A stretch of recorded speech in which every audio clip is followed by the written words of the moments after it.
Welcome back to Byline. I'm Brian Lilly. Well, Turkey's president says Americans like to watch Muslim children die. The shocking comments came out of a widely publicized address in Istanbul this week, where he said, "Believe me, Americans don't like us.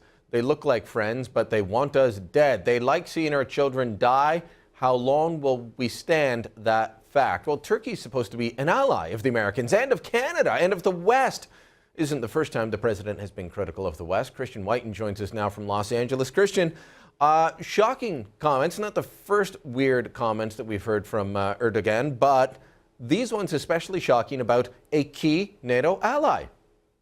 That's right, and you have to wonder what Turkey thinks it owes NATO in return for the defense guarantee. I mean, if Turkey's attacked, then the U.S., Canada, other NATO members are pledged to defend it. And yet it does things like this, says things like this, and also does other things like support Hamas with the terrorist group and support the Muslim Brotherhood, offering them harbor, basically, as other governments have gotten tough on them. So this is a NATO ally that really doesn't measure up to being an ally by any standard. Is there any appetite to say, you know what, maybe it's time for Turkey and NATO to part ways? You know, I wish there were. I think at least a suspension, and that would actually increase NATO's capability and coherence to say that, you know what, you have to do something in return. These states that act against our interests, these states that spend nothing on defense and yet expect other NATO members to come riding to their defense, you know, there has to be some sort of standard and some sort of ability to push people to correct behavior that's unhelpful. But no, unfortunately, that's the last thing. NATO's new general secretary, a complete squish from Norway, who frankly is anti-American when he was Norway's prime minister. So nothing out of Brussels is going to be too promising on this. Oh, shocker. A European that's anti-American. You know, and it's bizarre, even when you've got a Democrat in the White House, these people still end up being anti-American at core, and that's what they always wanted, was someone like President Obama, someone more like them. That's right. And unfortunately, you know, you wonder if Obama had tried harder diplomacy. You know, the White House always said he has great relations with Erdogan, but never, you know, there's no real evidence of that. And now we see quite the opposite. Also, there was this theory that Erdogan, like a lot of leaders in the Middle East, sort of had to pour some gasoline on the flames at times in order to remain in power. But Erdogan is actually quite popular and completely secure. He's completely marginalized the military and any opponents. So why is he doing these things? Why is he saying these things? It's not because he has to. It's because he actually believes them. Well, let's look at a couple of other things that he believes. I want to read off two quotes back to back from President Erdogan. And this is about women. He says, "You cannot put women and men on equal footing. Is it against nature? They were created differently. Their nature is different. Their constitution's different." You know, I'd agree with that last part. Men and women are different, but to say women aren't equal, that's not really kosher in our society. He also said, "Our religion, Islam, has given a position to women." What is that position? It is the position of motherhood. This is a guy that we have to go defend if something happens? I'm not sure I like this idea.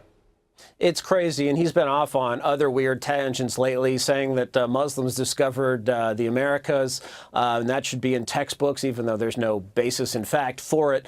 You know, culture matters, and I think a lot more people in the world are coming to realize that the divide in civilization isn't just the terrorists versus us. It's actually the Islamists versus everyone else. People who support unifying mosque and state and support the end result of terrorism, whether they're supporting the military part or the political part. And if you look at Erdogan, okay, he's not a terrorist, but he is an Islamist. He's part of the political organization, the political movement that is opposed to the West. So, you know, we can't snap our fingers and make him go away, but we can certainly stop making life easy for him. So if they're opposed to the West, why did we allow Turkey into NATO? You know, they used to be much more secular, and frankly, the military used to be a flywheel on Turkish democracy, whether it went too far left or too far to Islamism. But Erdogan put the final nail in that coffin, and a lot of the very senior members of the military are now in jail.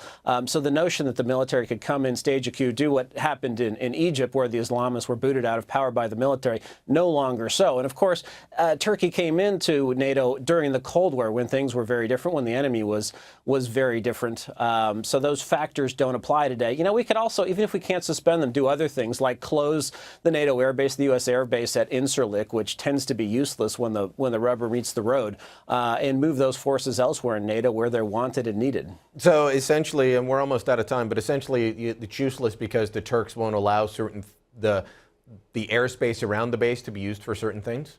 So far, they haven't allowed it to strike ISIS, even though they say, oh, yeah, we want ISIS attacked and we want the U.S. to do that. So, you know, and also look back at the Iraq invasion, where they didn't allow the 4th Infantry Division to go through Turkey, increased risks on American forces, whether you agreed with the war or not. So they are just a bad ally. They have been since World War I by and large, but they've gotten really out of hand. All right, Christian Whiten, great talking to you as always.